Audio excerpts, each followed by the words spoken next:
श्रीविष्णुकवचस्तोत्रम् अथ विनियोगः। अस्य श्रीविष्णुकवचस्तोत्रमहामन्त्रस्य ब्रह्मा ऋषिः अनुष्टुप् छन्दः। श्रीमन्नारायणो देवता। श्रीमन्नारायणप्रसादसिद्ध्यर्थे पाठे विनियोगः। ध्यानम् शान्ताकारं भुजगशयनं पद्मनाभं सुरेशं विश्वाकारं गगनसदृशं मेघवर्णं शुभांगं लक्ष्मीकान्तं कमलनयनं योगभिर्ध्यानगम्यं वन्दे विष्णुं भवभयहरं सर्वलोकैकनाथं। मेघश्यामं पीतकौशेयवासं श्रीवत्सांगं कौस्तुभोद्भासितांगं पुण्योपेतं पुण्डरीकायताख्यं विष्णुं वन्दे सर्वलोकैकनाथं।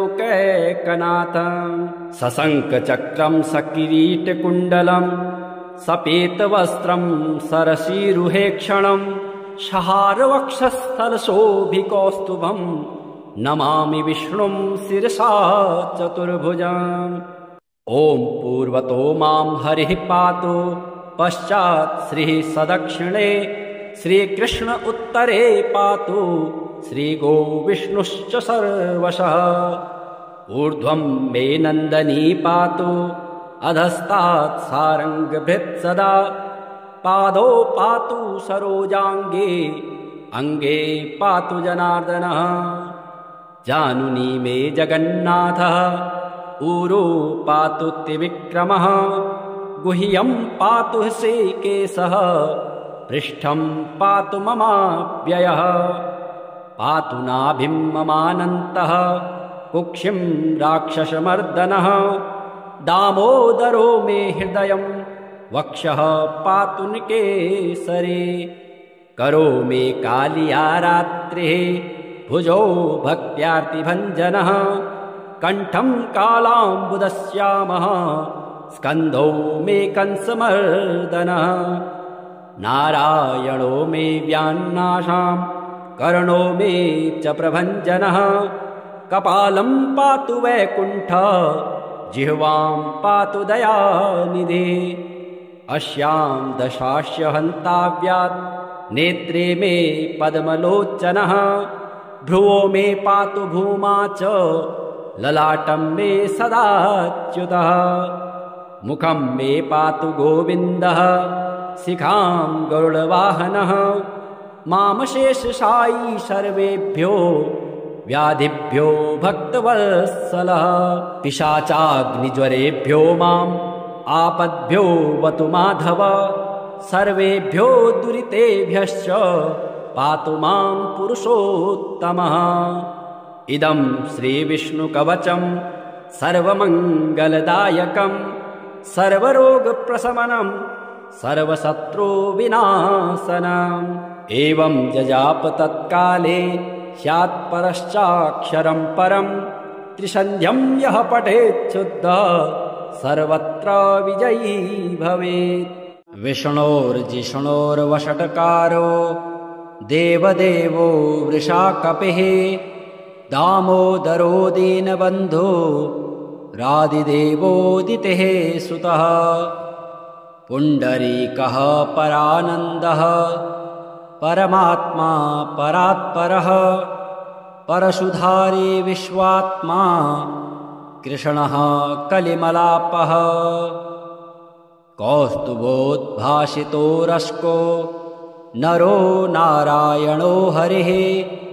हरो हरप्रियः स्वामी वैकुण्ठो विश्वतोमुखः। हृषीकेशो प्रमेयात्मा वराहो धरणीधरः वामनो वेदवक्ता च वासुदेवः सनातनः। रामो विरामो विरजो रावणारे रमापतिः वैकुण्ठवासी वसुमान् धनदो धरणीधरः। धर्मेशो धरणीनाथो ध्येयो धर्मभृतां वरः सहस्रशीर्षा पुरुषः सहस्राक्षः सहस्रपात् सर्वगः सर्ववित्सर्वः शरण्यः साधुवल्लभः कौसल्यानन्दनः श्रीमान् रक्षः कुलविनाशकः जगत्कर्ता जगद्धर्ता जगज्जेता जनार्तिः जानकीवल्लभो देवो जयरूपो जलेश्वरः क्षीराब्धिवासी क्षीराब्धे तनया वल्लभस्तथा शेषशायी पन्नगारे वाहनो विष्टरस्रवाः माधवो मधुरानाथो मोहदो मोहनासनः दैत्यारिः पुण्डरीकाक्षो यच्युतो मधुसूदनः सोमसूर्याग्निनयनो नृसिंहो भक्तवत्सलः नित्यो निरामयः शुद्धो नरदेवो जगत्प्रभुः हयग्रीवो जितरिपो रूपेन्द्रो रुक्मिणीपतिः सर्वदेवमयः श्रीशः सर्वाधारः सनातनः साम्यः सौम्यप्रदः सृष्टा विश्वक्सेनो जनार्दनः यशोदातनयो योगे योगशास्त्रपरायणः रुद्रात्मको रुद्रमूर्तिः राघवो मधुसूदनः इति ते कथितं दिव्यं नाम्नामष्टोत्तरं शतम् सर्वपापहरं पुण्यं विष्णोर्मिततेजसः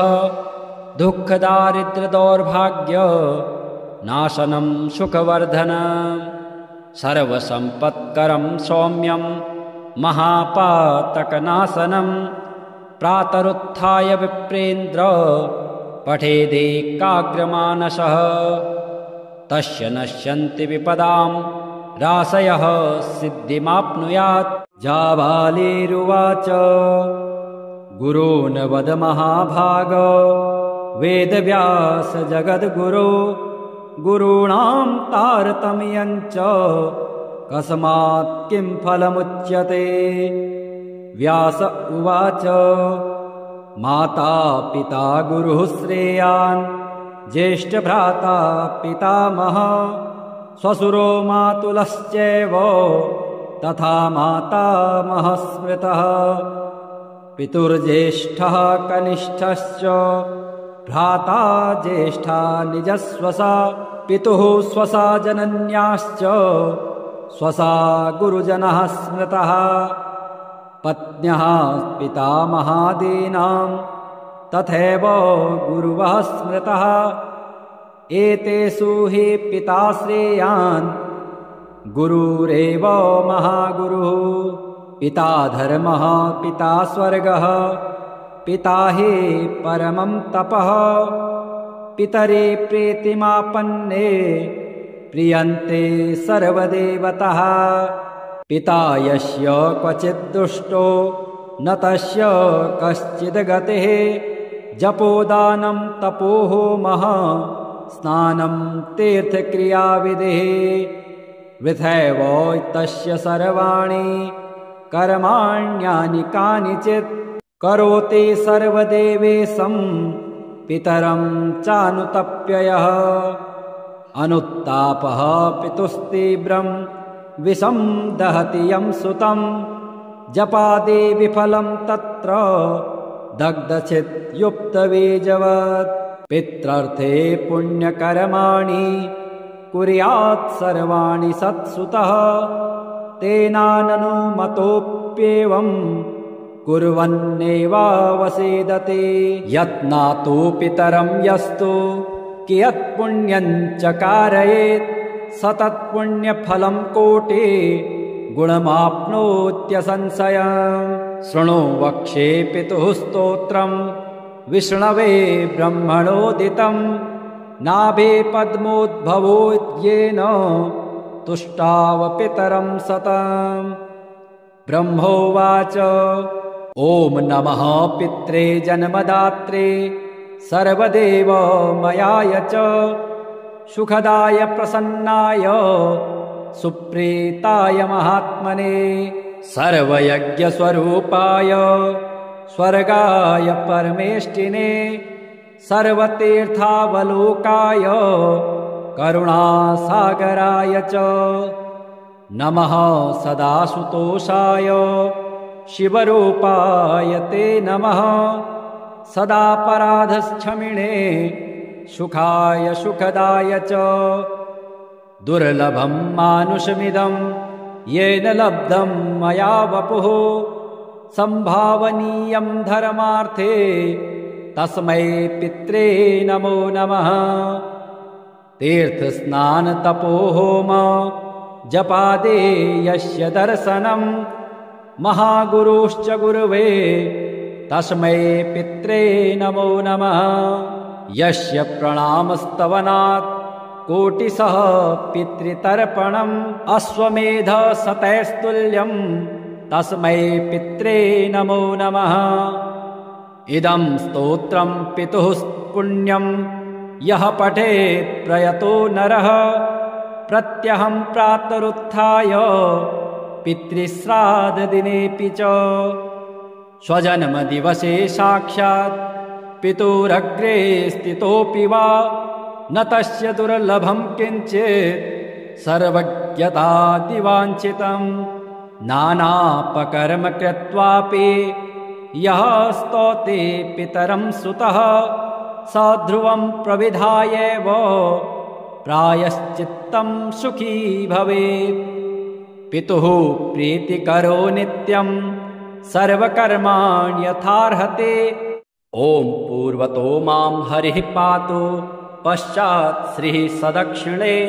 श्रीकृष्ण उत्तरे पातु श्रीगोविष्णुश्च सर्वशः ऊर्ध्वं मे नन्दनी पातु अधस्तात् सारङ्गभृत् सदा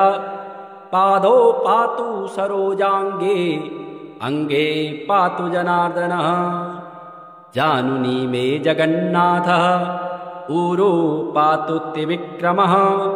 गुह्यं पातु श्रीकेशः पृष्ठं पातु ममाव्ययः पातु नाभिं ममानन्तः कुक्षिं राक्षसमर्दनः दामोदरो मे हृदयं वक्षः पातु निकेसरे करो मे कालिया रात्रिः भुजो भक्त्यार्तिभञ्जनः कण्ठं कालाम्बुदश्यामः स्कन्धौ मे कंसमर्दनः नारायणो मे व्यान्नाशां कर्णो मे च प्रभञ्जनः कपालं पातु वैकुण्ठः जिह्वां पातु दयानिधे अस्यां दशास्य हन्ताव्यात् नेत्रे मे पद्मलोचनः भ्रुवो मे पातु भूमा च ललाटं मे सदाच्युतः मुखं मे पातु गोविन्दः शिखां गरुडवाहनः मामशेषशायी सर्वेभ्यो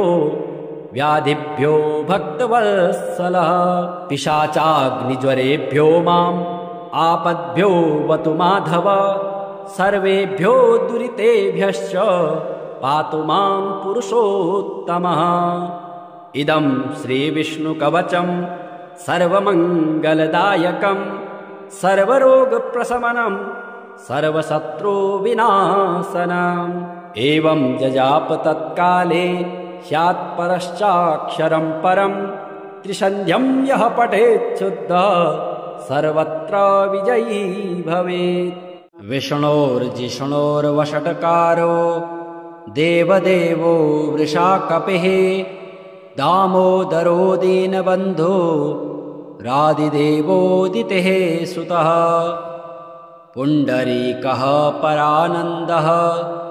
परमात्मा परात्परः परशुधारी विश्वात्मा कृष्णः कलिमलापः कौस्तुभोद्भासितो रस्को नरो नारायणो हरिः हरो हरप्रियः स्वामी वैकुण्ठो विश्वतोमुखः हृषीकेशो प्रमेयात्मा वराहो धरणीधरः वामनो वेदवक्ता च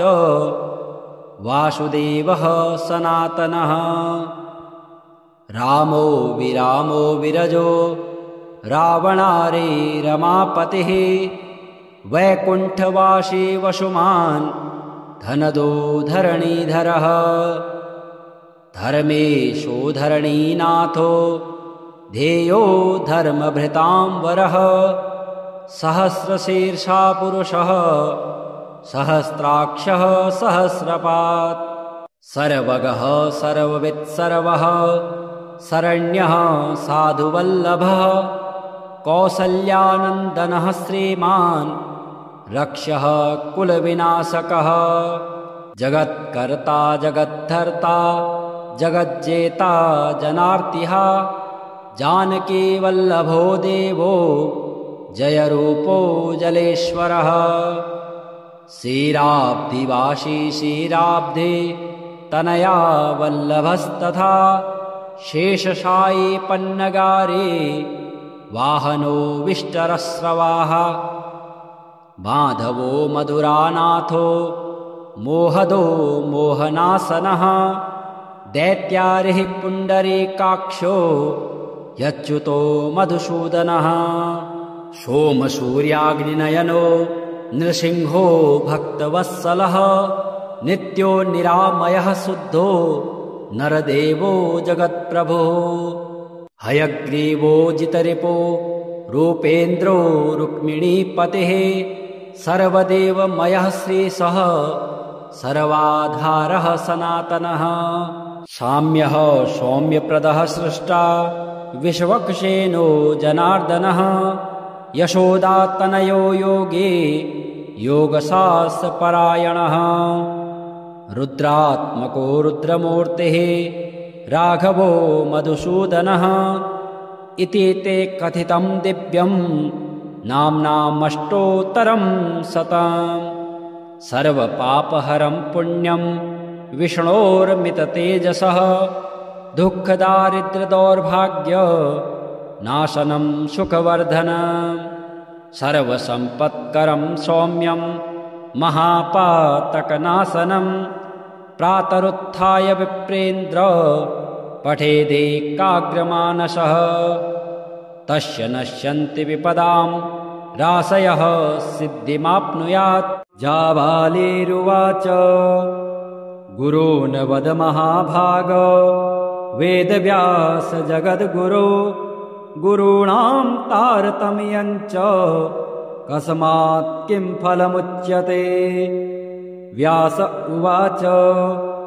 माता पिता गुरुः श्रेयान्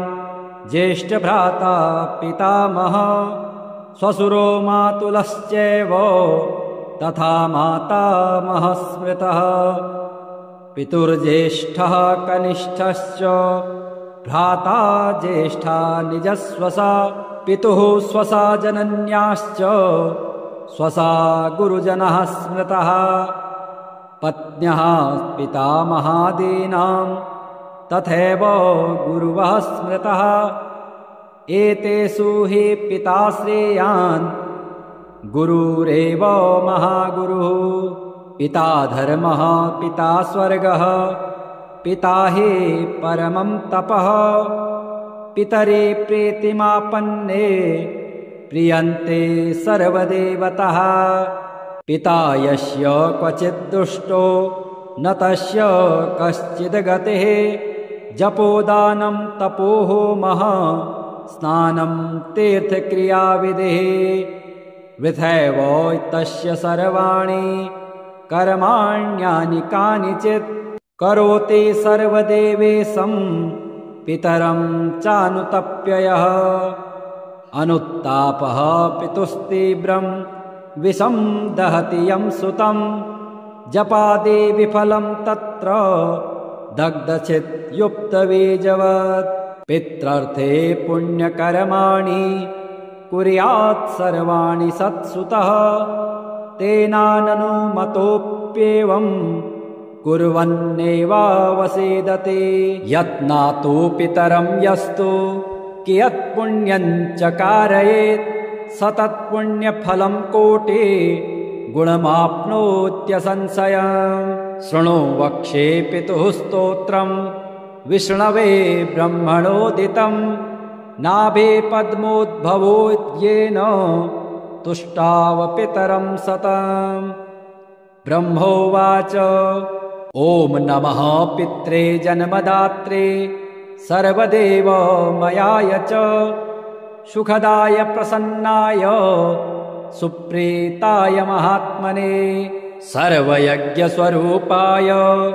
स्वर्गाय परमेष्टिने सर्वतीर्थावलोकाय करुणासागराय च नमः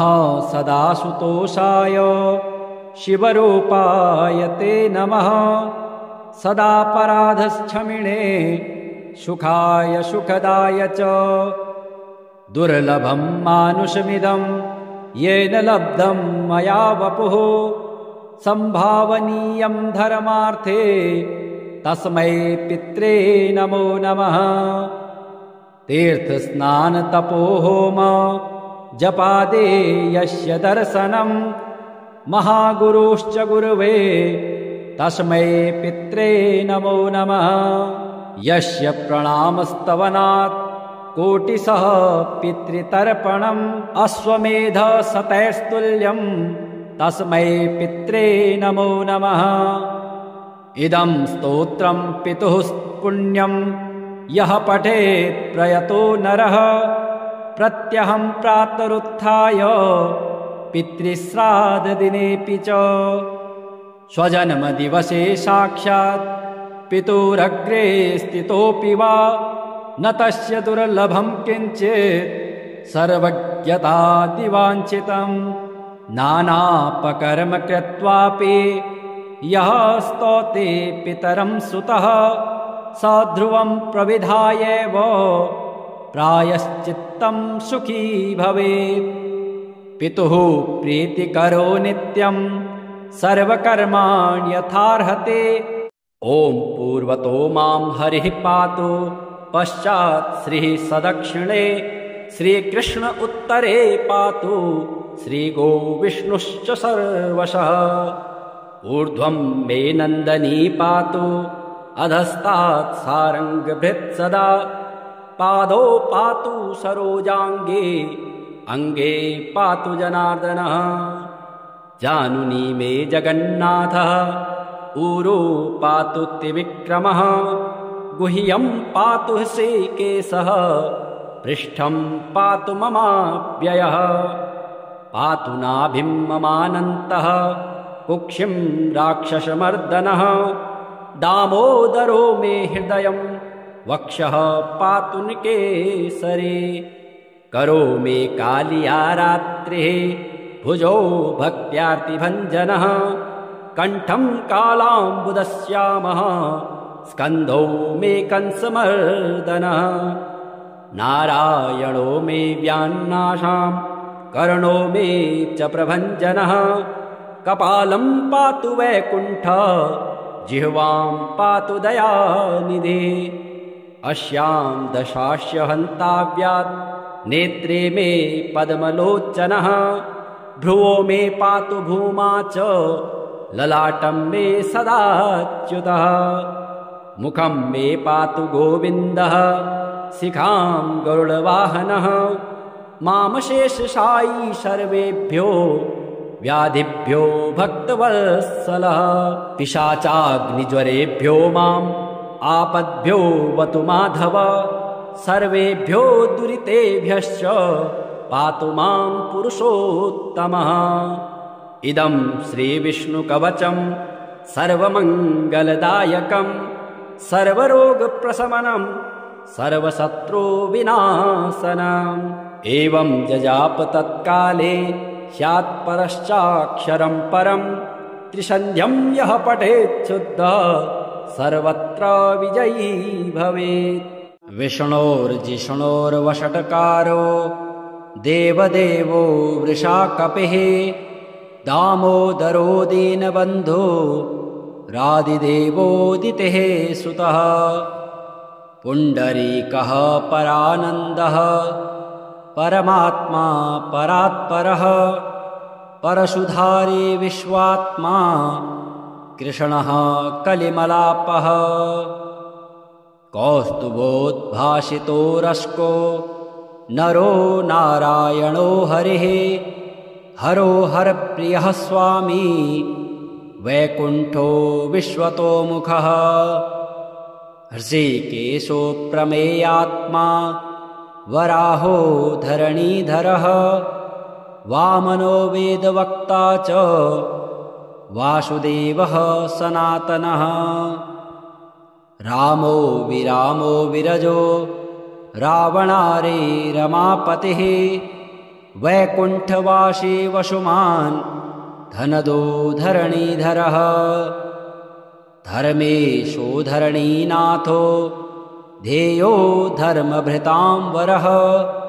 सहस्रशीर्षा पुरुषः सहस्राक्षः सहस्रपात् सर्वगः सर्ववित्सर्वः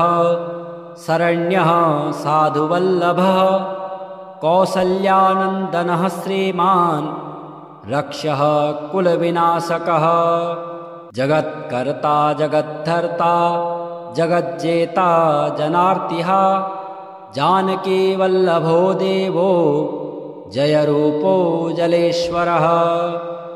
क्षीराब्धिवासी क्षीराब्धे तनया वल्लभस्तथा शेषशायी पन्नगारे वाहनो विष्टरस्रवाः माधवो मधुरानाथो मोहदो मोहनासनः दैत्यारिः पुण्डरीकाक्षो यच्युतो मधुसूदनः सोमसूर्याग्निनयनो नृसिंहो भक्तवत्सलः नित्यो निरामयः शुद्धो नरदेवो जगत्प्रभुः हयग्रीवो जितरिपो रूपेन्द्रो रुक्मिणीपतिः सर्वदेवमयः श्रीशः सर्वाधारः सनातनः साम्यः सौम्यप्रदः सृष्टा विश्वक्सेनो जनार्दनः यशोदातनयो योगे योगशास्त्रपरायणः रुद्रात्मको रुद्रमूर्तिः राघवो मधुसूदनः इति ते कथितं दिव्यं नाम्नामष्टोत्तरं शतम् सर्वपापहरं पुण्यं विष्णोर्मिततेजसः दुःखदारिद्र्यदौर्भाग्य नाशनं सुखवर्धनं सर्वसम्पत्करं सौम्यं महापातकनाशनं प्रातरुत्थाय विप्रेन्द्र पठेदेकाग्रमानसः तस्य नश्यन्ति विपदां राशयः सिद्धिमाप्नुयात् जाबालिरुवाच गुरून् वद महाभाग वेदव्यास जगद्गुरो गुरूणां तारतम्यं च कस्मात् किं फलमुच्यते व्यास उवाच माता पिता गुरुः श्रेयान् ज्येष्ठभ्राता पितामहः श्वशुरो मातुलश्चैव तथा मातामहः स्मृतः पितुर्ज्येष्ठः कनिष्ठश्च भ्राता ज्येष्ठा निजस्वसा पितुः स्वसा जनन्याश्च स्वसा गुरुजनः स्मृतः पत्न्यः पितामहादीनां तथैव गुरुवः स्मृतः एतेषु हि पिता श्रेयान् गुरुरेव महागुरुः पिता धर्मः पिता स्वर्गः पिता हि परमं तपः पितरे प्रीतिमापन्ने प्रियन्ते सर्वदेवतः पिता यस्य क्वचित् दुष्टो न तस्य कश्चिद् गतिः जपोदानं तपोहोमः स्नानं तीर्थक्रियाविधिः वृथैव तस्य सर्वाणि कर्माण्यानि कानिचित् करोति सर्वदेवेशं पितरं चानुतप्ययः अनुत्तापः पितुस्तीव्रं विषं दहति यं सुतं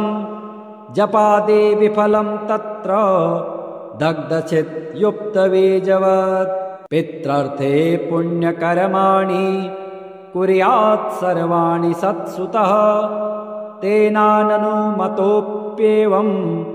कुर्वन्नेवावसेदते यत्नातो पितरं यस्तु कियत्पुण्यं च कारयेत् स तत्पुण्यफलं कोटि गुणमाप्नोत्यसंशयम् शृणु वक्ष्ये पितुः स्तोत्रं विष्णवे ब्रह्मणोदितं नाभे पद्मोद्भवोद्येन तुष्टाव पितरं सतम् ब्रह्मोवाच ॐ नमः पित्रे जन्मदात्रे सर्वदेवमयाय च सुखदाय प्रसन्नाय सुप्रीताय महात्मने सर्वयज्ञस्वरूपाय स्वर्गाय परमेष्टिने सर्वतीर्थावलोकाय करुणासागराय च नमः सदासुतोषाय शिवरूपाय ते नमः सदापराधक्षमिणे सुखाय सुखदाय च दुर्लभं मानुषमिदं येन लब्धं मया वपुः संभावनीयं धर्मार्थे तस्मै पित्रे नमो नमः तीर्थस्नानतपोहोम जपादे यस्य दर्शनं महागुरुश्च गुरुवे तस्मै पित्रे नमो नमः यस्य प्रणामस्तवनात् कोटिशः पितृतर्पणम् अश्वमेध शतैस्तुल्यं तस्मै पित्रे नमो नमः इदं स्तोत्रं पितुः पुण्यं यः पठेत् प्रयतो नरः प्रत्यहं प्रातरुत्थाय पितृश्राद्धदिनेऽपि च स्वजन्मदिवसे साक्षात् पितुरग्रे स्थितोऽपि वा न तस्य दुर्लभं किञ्चित् सर्वज्ञतादिवाञ्छितं नानापकर्म कृत्वापि यः स्तौते पितरं सुतः स ध्रुवं प्रविधायैव प्रायश्चित्तं सुखी भवेत् पितुः प्रीतिकरो नित्यं सर्वकर्माण्यथार्हते